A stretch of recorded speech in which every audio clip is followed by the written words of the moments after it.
आपण गीतामध्ये ऐकलं की अ, सब संकट से सब कष्टों से हो जाएगा तू पार. हो जय जयकार, हो जय जयकार. खरोखरच आपला प्रभू थोर आहे आणि तो आपल्याला सर्व संकटातून मुक्त करणार आहे. आपल्याला मरणातून जीवनात पार नेणार असा आपला प्रभू आहे. आपण त्याच्याशी शेवटपर्यंत विश्वास राहणं खूपच गरजेचं आहे. आपण आजच्या मननासाठी बघूयात प्रकटीकरणाचं पुस्तक याचा दुसरा अध्याय आणि वचन 8 ते 11. स्मुरणा मंडळीविषयी आपण थोडक्यात पाहूया की प्रभू त्या मंडळीच्या द्वारे आपल्याशी आजच्या ह्या सर्व मंडळांना प्रभू काय म्हणत आहे. स्मुरणा येथील ख्रिस्ती मंडळीला पत्र. स्मुरणा येथील मंडळीच्या दूताला लिही, जो पहिला व शेवटला, जो मेला होता व जीवन झाला, तो असे म्हणतो, तुझे क्लेश व तुझे दारिद्र्य मला ठाऊक आहे, तरी तू धनवान आहेस. आणि जे यहुदी नसताही स्वतःला यहुदी म्हणवितात, पण केवळ सैतानाची सभा आहेत असे लोक जी निंदा करतात ती मला ठाऊक आहे. तुला जे काही सोसावे लागणार आहे त्याचे भय धरू नको. पहा, तुमची परीक्षा व्हावी म्हणून सैतान तुम्हापैकी कित्येकास तुरुंगात टाकणार आहे आणि तुमचे 10 दिवस हाल अपेष्टात जातील. मरेपर्यंत तू विश्वासू राहा, म्हणजे मी तुला जीवनाचा मुकुट देईल. आत्मा मंडळास काय म्हणतो हे ज्याला कान आहे तो ऐको. जो विजय मिळवतो त्याला दुसऱ्या मरणाची बाधा होणारच नाही. आणि ह्या ठिकाणी आजच्या मंडळांना किंवा आजच्या विश्वासू जणांना आज हे जग पाहिलं तर बऱ्याच ठिकाणी आपण पाहतो, वाचतो, आपल्या लक्षात येतं. खूपशा माध्यमातून आपण ह्या गोष्टी ऐकतो की विश्वासणाऱ्यांचा किंवा मंडळांचा अतोनातप्रमाणे छळ चालू आहे. त्या पहिल्या युगामध्ये सुद्धा आणि आजच्या ह्या युगांमध्ये किंवा आणि इथून पुढे येणाऱ्या युगांमध्ये सुद्धा आपल्या सर्व विश्वासणाऱ्या बंधूंना किंवा मंडळांना छळाला समोर जाणं हे एकदम सत्य आहे. प्रियानो, आपण या मंडळीचा इतिहासातून पाहताना थोड्याशा काही गोष्टी पाहूयात की जेणेकरून आपल्याला पुढच्या गोष्टी समजण्यासाठी अत्यंत सोपाच होईल.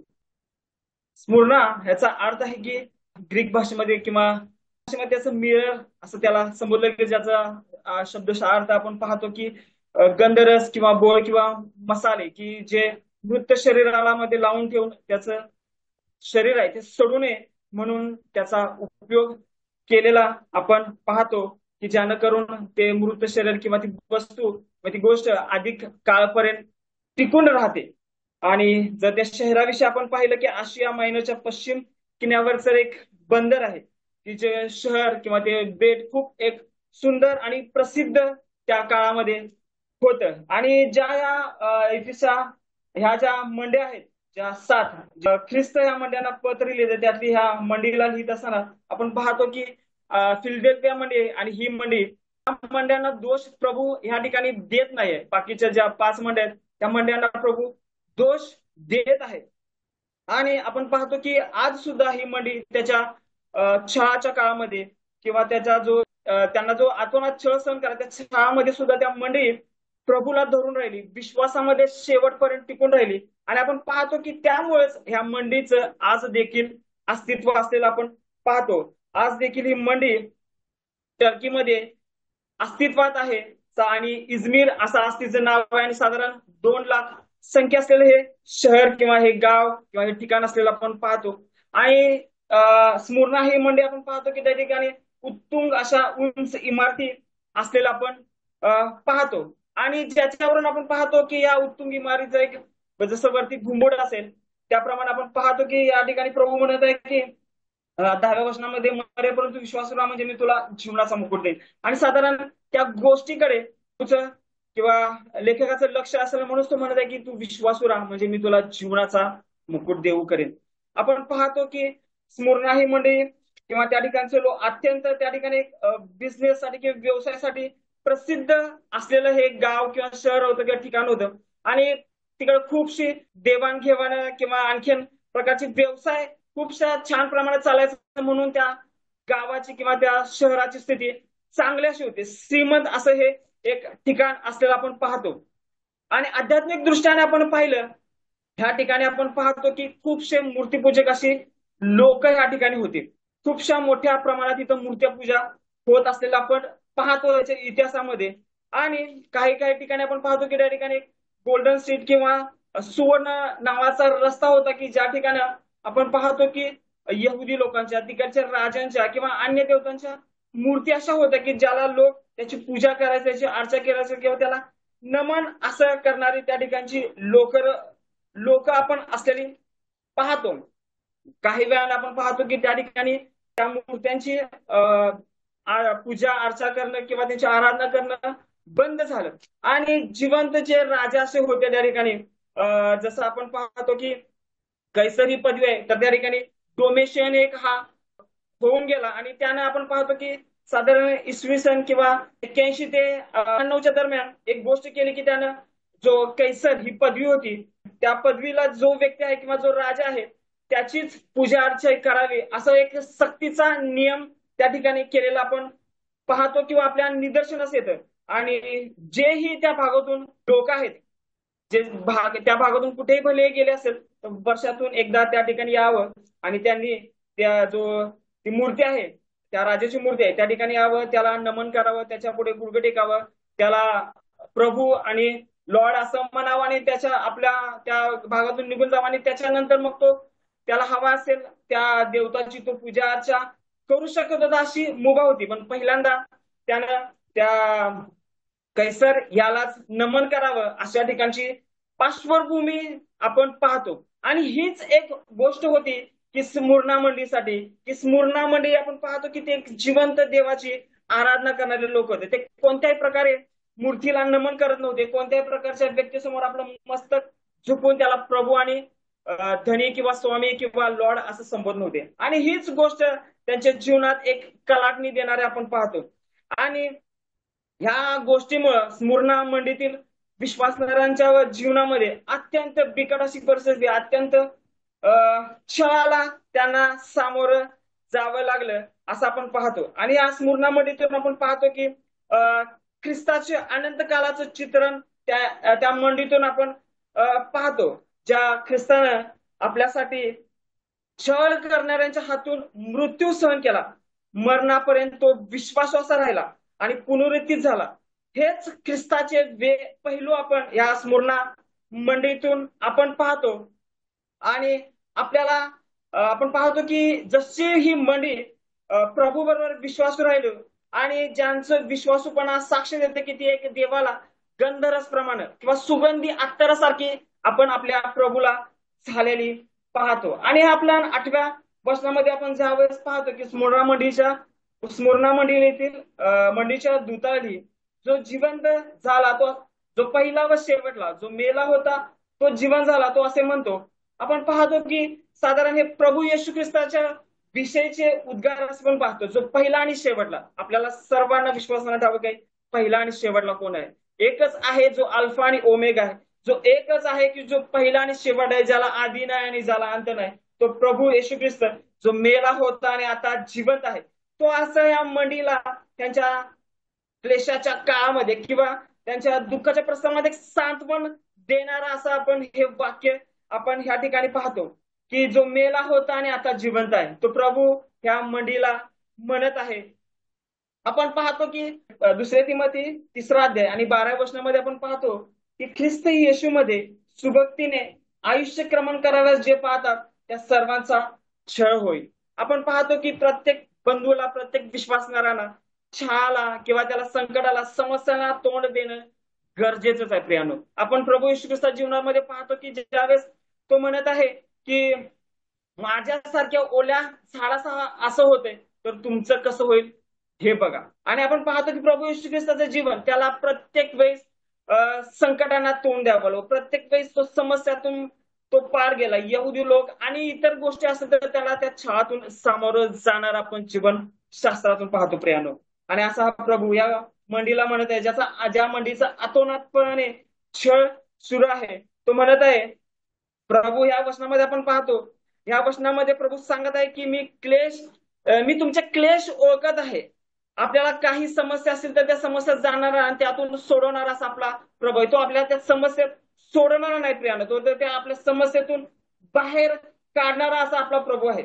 आपण पाहतो की नवीन जगाला दाखवणारा की आम्हीच एक असं देवाला ठामपणे जगणारा अशी व्यक्ती आहे जे दाखवणारं जीवन होतं. अशा लोकांना आपण पाहतो की त्या लोकांनी ह्या जे खरे विश्वासणार आहेत, ते स्मरणा मंडळीचे विश्वास आहेत, त्या लोकांचा अतोनात छळ त्यांनी मरेपर्यंत विश्वास राहिले, त्याच्या मागे राहिले. उत्तम असं उदाहरण पाहतो. आपण पाहतो की त्या ठिकाणी जी यहुदी लोक होती, ती या मंडळीत त्यांनी त्यांचा छळ करत असताना त्यांना एक प्रकारे त्यांना लुटलेलं सुद्धा आपण त्या ठिकाणी पाहतो.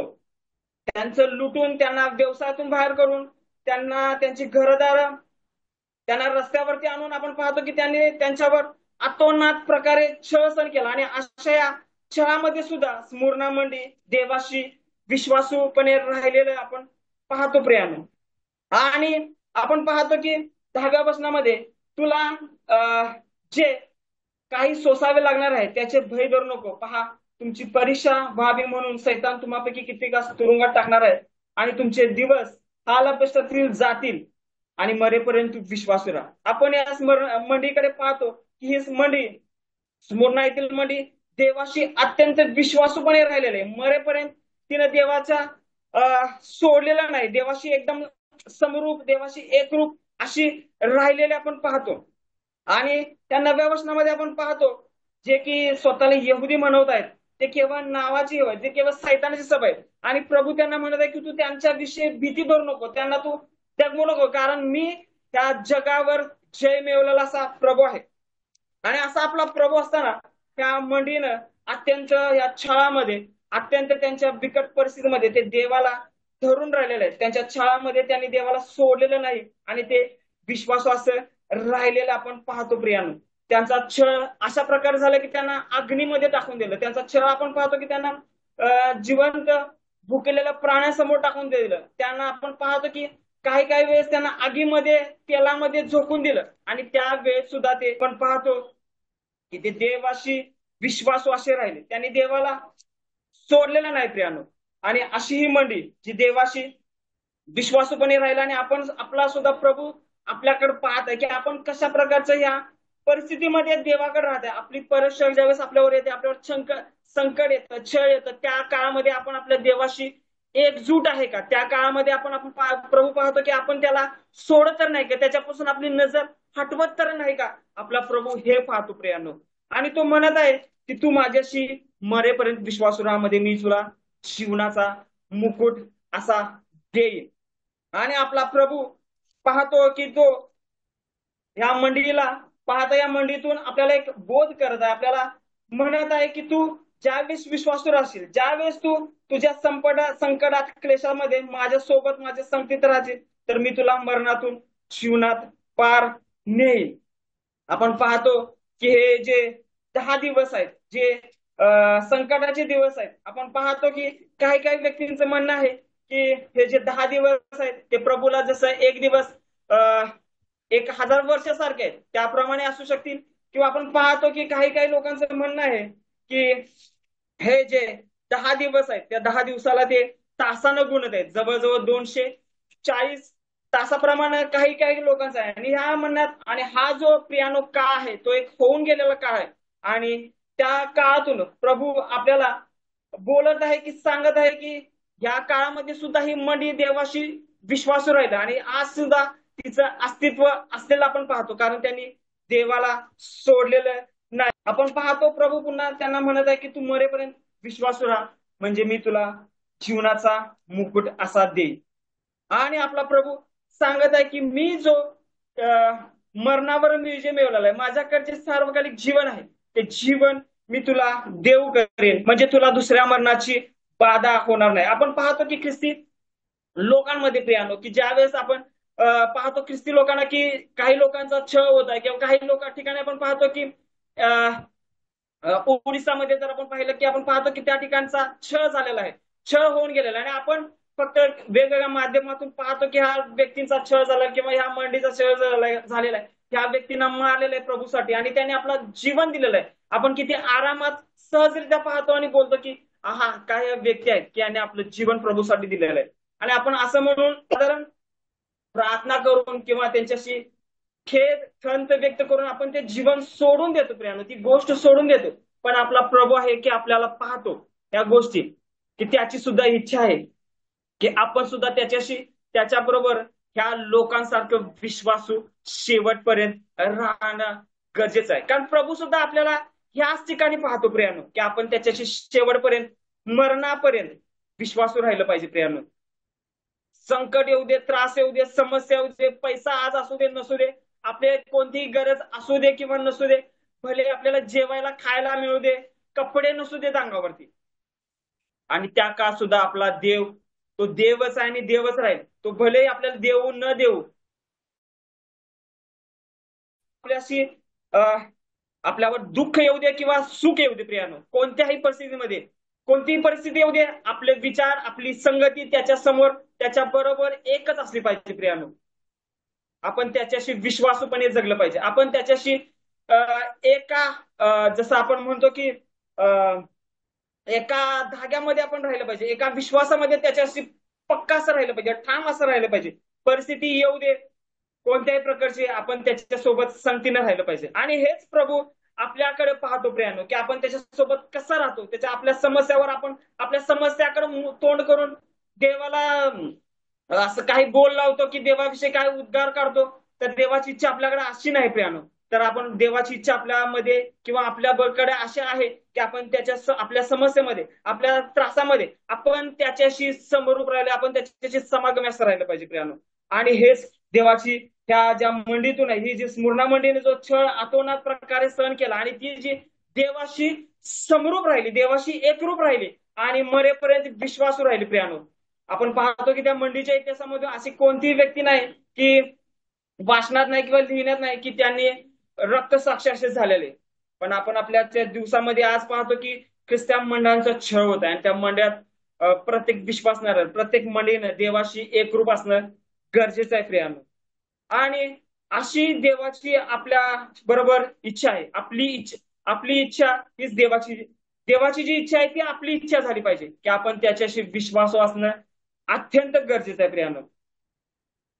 आणि असं देव आपल्याला करण्यासाठी सहाय्य करू. एक सुंदरस छोटस गीत आहे प्रियानो, आणि ज्याचे बोल खूप छान आहे. गीताचे बोल असे आहेत, विश्वास परखा जाएगा, आनंद समझो, शैतान तुमको डराएगा, आनंद समझो, सीमा के बाहर परीक्षा ना होगी, यीशु के मर्जी से हर बात होगी, सीमा के बाहर परीक्षा ना होगी, यीशु के मर्जी से हर बात होगी, उस पर यीशु ले जाएगा, उस पर यीशु ले जाएगा, आनंद समझो, आनंद समझो, विश्वास परखा जाएगा, आनंद समझो. प्रियानो, आपला देव आपल्याला आशीर्वादित करणार आहे. परिस्थिती कोणती असू दे, छळ कोणत्याही प्रकारचा असू दे, आज आपल्याला जीवन आहे. आणि अशी काही परिस्थिती निर्माण होते की आपल्या समोर मरण आहे, आपल्या समोर आपल्या जीवनाचा अंत होणार आहे. आपण आपल्या देवाला त्या परिस्थितीमध्ये, त्या दुःखामध्ये, त्या छळामध्ये, क्लेशामध्ये देवाशी एकरूप असणं गरजेचं आहे प्रियानो. देवाला धरून राहणं त्याच्याबरोबर गरजेचं आहे प्रियानो. मरेपर्यंत आपण विश्वासू देवाशी असणं गरजेचं आहे. आणि मगच तो आपल्याला ते सार्वकालिक जीवन, जे ह्या जे आपण या टेम्पररी जगामध्ये आहे, ह्या ज्या टेम्पररी आपण छळामध्ये, ज्या टेम्पररी आपण दुःखामध्ये, त्या टेम्पररी गोष्टीतून देव आपल्याला परमनंट अशा जीवनात नेईल, परमनंट अशा सुखात नेईल, परमनंट असं त्याच्याजवळ कायमचं सोड ठेवल आपल्याला. ज्यावेळेस आपण त्याची आराधना, त्याची भक्ती, त्याची स्तुती आणि त्याचा गौरव करणार असं सदैव, त्याचं मुख आपण समोरासमोर पाहणार असं होईल प्रियानो. खरोखरची स्मरणामध्ये आज सुद्धा आपल्याला प्रेरणादायी असं देवाचं वचन शिकवते, किंवा आपल्याला ते एक साक्ष म्हणून अशी आपल्याला देव त्यातून सांगत आहे. अशा महान थोर देवाला आपण गौरव देऊया, महिमा देवा, त्याच्या नावाचा गौरव करा आणि त्याच्याशी विश्वासू राहूया.